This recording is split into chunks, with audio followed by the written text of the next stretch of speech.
Bora lá então. Isso aí, galera, amigos e seguidores do Conecta Oeste. Estou aqui com essa fera. Sempre falo fera porque eu só entrevisto feras.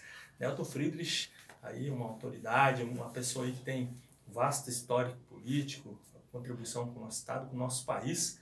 Passando por Marechal Cândido Rondon, eu passando por ele e tal, a gente acabou se encontrando aqui. Eu falei, vamos fazer uma entrevista para o Conecta Oeste, saber como é que está o PDT.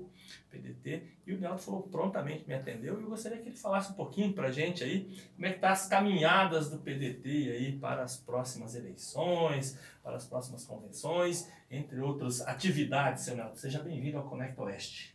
Bom, eu fico muito satisfeito de estar aqui, cumprimentá-lo e dizer que estou também agora mais ainda conectado. Conectado. Né? E conectado com esse movimento, por exemplo, da reorganização do PDT do Paraná.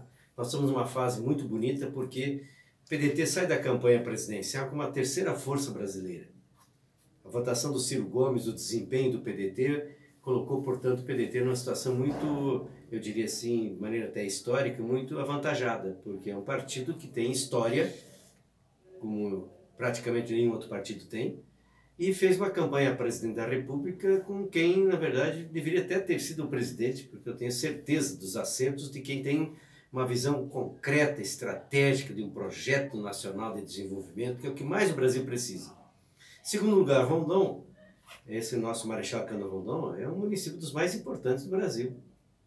E por isso a gente também está estimulando nessa reorganização, tanto que até nessa passagem mesmo por Rondon, por mais rápido que seja, estou numa excelente companhia de quem hoje coordena essa reorganização do PDT em todo o oeste do Paraná, que é o ex-prefeito Capitão das Marques, Ivar Bareia, que é um quadro excelente e que está fazendo essa contribuição, porque o PDT no Paraná inteiro está passando por um momento de reorganização, repito, mas de revitalização. E é evidente que também não é só com um olhar para dentro do partido.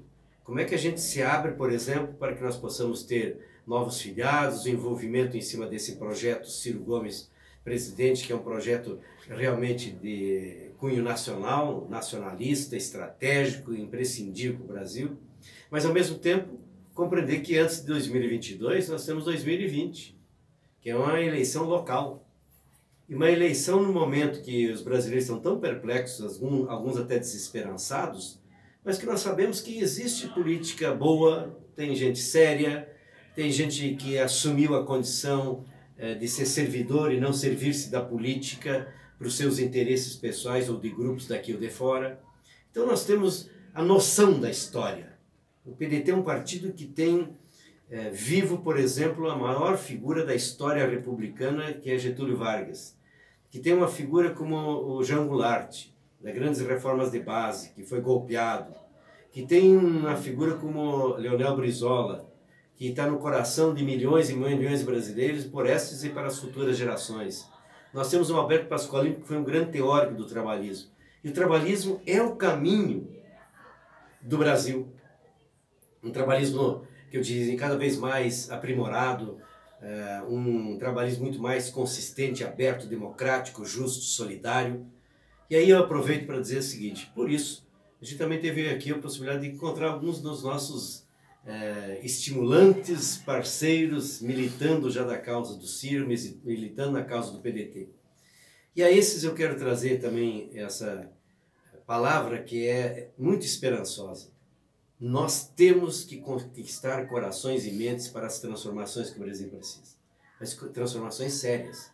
E como o PDT tem essa história de obra, de realização, não é um partido de discurso. E com todo esse vendaval que nós tivemos no Brasil, o PDT não é um partido que está enlameado. Ao contrário. Então eu fico muito grato pela oportunidade de fazer essa conexão aqui com o Conecta e principalmente dizer, nós vamos estar várias outras vezes aqui, a Fundação Alberto Pasqualini, que estou colaborando nacionalmente inclusive, vai estabelecer aqui uma sucursal. O partido aqui passará, por certo, nas próximas horas e dias, por uma reorganização. Isso eu ia perguntar para ti, mas tu já estava respondendo. Para Marechal Cândido Rondon, o que nós podemos esperar do PDT? Estamos nos movimentando, vamos nos organizar, reorganizar? No fundo, o PDT aqui tem um elan que às vezes é como aquela cinza que está sobre a brasa, mas a brasa está viva. Tá viva, tá então precisa avivar. E aí isso implica, portanto, uma direção que seja partidária, pedetista, compromissada com a cidade, que ajude a elaborar um projeto para, por exemplo, 2020, na eleição, que não seja só de palavras fáceis ou de superficialidade, um projeto realmente urbano, rural, um projeto de sociedade, e isso é muito importante, mas ao mesmo tempo isso significa, portanto, uma direção partidária, significa, portanto, uma agenda, em que dentro dessa agenda vai estar a instalação da escola política do PDT aqui, mas ao mesmo tempo curso de formação política, de aperfeiçoamento político, nós vamos ter curso de marketing político e marketing digital e redes sociais, nós vamos ter várias outras oportunidades, fazer debates continuadamente. Brasileiro, como diria Brizola, nós temos que inundar esse país de consciências esclarecidas, que aí não tem quem possa fazer o joguinho do imediatismo, aquela coisa da política fácil e eleitoreira, populesca. Nós precisamos de conteúdos, de seriedade, de propostas estruturantes. O Brasil que nós queremos. Por isso eu fico muito animado que aqui, com certeza, nós vamos ter um braço estendido desse coração trabalhista do Brasil. Agora, no fim, falou quase igual o Brizola. Eu quero agradecer a você por ter nos cedido esse momentinho aqui. Esperamos conversar mais vezes. Perfeito. Esperamos aí mais tempo também, ao vivo, que eu gosto de fazer ao vivo. Que eu coloco contra a parede, o público também coloca, a pessoa quer perguntar, quer saber. O Nelton sabe. O pouco que a gente conversou hoje, para mim, foi uma aula.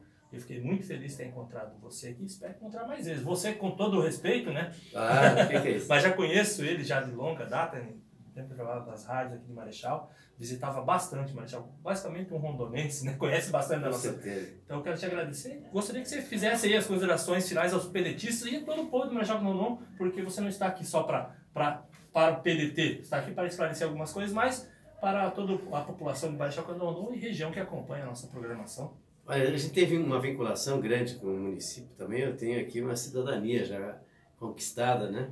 Mas ao mesmo tempo eu queria deixar a todos a certeza que se tem uma longa vivência no Oeste, especialmente por ser vizinho de Toledo, mas ao mesmo tempo com 13 anos do programa Cultivando Água Boa, tudo que foi feito, tanto na área da Universidade do Oeste, das prefeituras que aqui tivemos, independente desse daquele prefeito, estabelecer, por exemplo, aqui praticamente o lançamento do programa com a recuperação de microbacias, inclusive a Juricaba, com tudo que aconteceu, a gente está com o coração muito, eu diria assim, confortado, porque aqui a gente não vem de mãos vazias.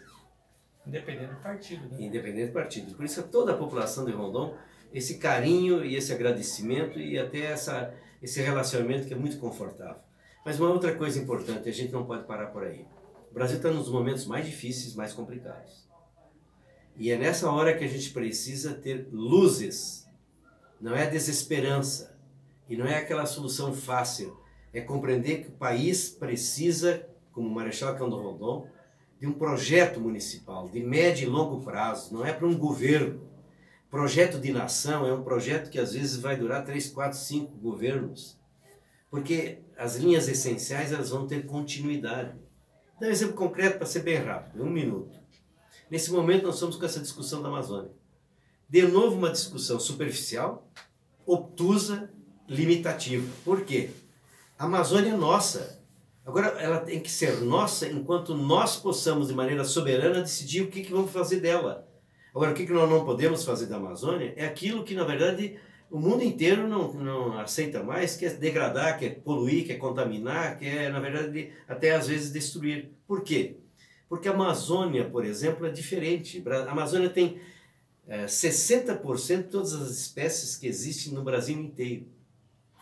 E o Brasil é um dos poucos países, só tem 17, que juntos tem 71% da vida, dos micro-organismos, enfim, dos seres, das espécies que tem o planeta Terra. Imagine, mais de 200 países no mundo, de repente você tem 17 que tem 71% da biodiversidade. Dos 17, o maior é o Brasil. Nós ficamos discutindo que é queimada, não queima, desmata, não desmata, quando na verdade nós temos que compreender que na Amazônia, a maior riqueza é a Amazônia, na verdade, viva. A Amazônia, cada hectare, tem até 300 árvores. Vai numa floresta Alemanha, tem 35. Nos Estados Unidos, por hectare, tem entre 10 e 38 árvores. Agora, grande parte da solução, inclusive de medicamentos, está na Amazônia. Hoje nós importamos 90% dos nossos medicamentos. A Amazônia tem um banco biogenético. A Amazônia tem um açaí, que é uma das frutas, né, que temos na Amazônia, que conquistou o mundo. Açaí envolve hoje 300 mil pessoas, pequenos produtores, às vezes aqueles apenas nativos, que estão contribuindo e fazendo com que 1 bilhão sejam movimentados, como aconteceu no ano passado. A Amazônia permite ter no Brasil hoje a 4ª maior indústria de cosméticos, reconhecida mundialmente como uma empresa referência, que é a Natura. Nós estamos achando que o melhor é a madeira derrubada, ou queimar. Nós temos que compreender, repito, que se lá está a maior biodiversidade do planeta, é essa biodiversidade que vai ter muitas das soluções do alimento, do remédio, do avanço genético. É lá que nós vamos ter, por exemplo, muito do que diz respeito até a contribuição para as mudanças climáticas. É lá que nós vamos ter, por exemplo, muitas espécies que vão amanhã depois ser a solução para algumas doenças que hoje são consideradas às vezes incuráveis ou de difícil cura. Então eu diria assim, se você tem o maior banco biogenético, você tem que cuidar disso para essa e para as futuras gerações. Que meu tataraneto saiba que houve decisão num país dele que cuidou disso. A mesma coisa é o minério. O minério não é que nem trigo, soja e milho. Planta todo ano e colhe. Minério tirou, acabou. Então não pode ser minério para multinacional explorar. Caramba, o mundo inteiro é dominado na área de mineração por meia dúzia de multinacionais. Como é que nós vamos aceitar isso com o discurso que tem que tirar o minério de lá? Tirar como o minério de lá? Para aproveitar para aqueles que, nem os Estados Unidos, fazem estoques de minérios porque o minério termina. O que eles fazem? Estoques. Levam o minério do Brasil e estocam para utilizar para eles por décadas e décadas explorar. Eles levaram o nosso manganês das maiores reservas de Minas Gerais. Lá na Filadélfia tinha montanhas de manganês e nós estávamos importando manganês porque o nosso estava lá. E o brasileiro não sabe disso porque não querem que você saiba que esse país tem jeito, que é uma das maiores riquezas do planeta, que tem os maiores bens da natureza e que tem a maior potencialidade de energias renováveis, porque tem sol o ano inteiro, por exemplo. Esse é o único país que você tem sol o ano inteiro do tamanho de um continente, como é o Brasil.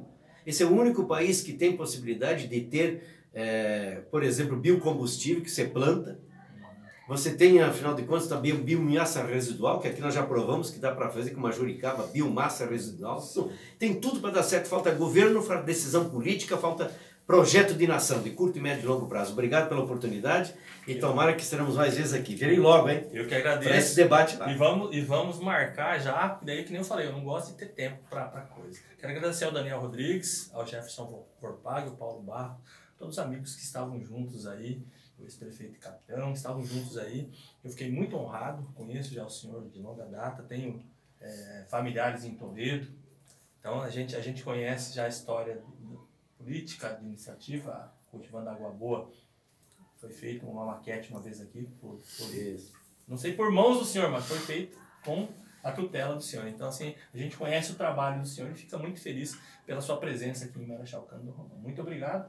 Obrigado. Conecta Oeste, conecta aí. Valeu. Conectado, hein? Eu vou nessa.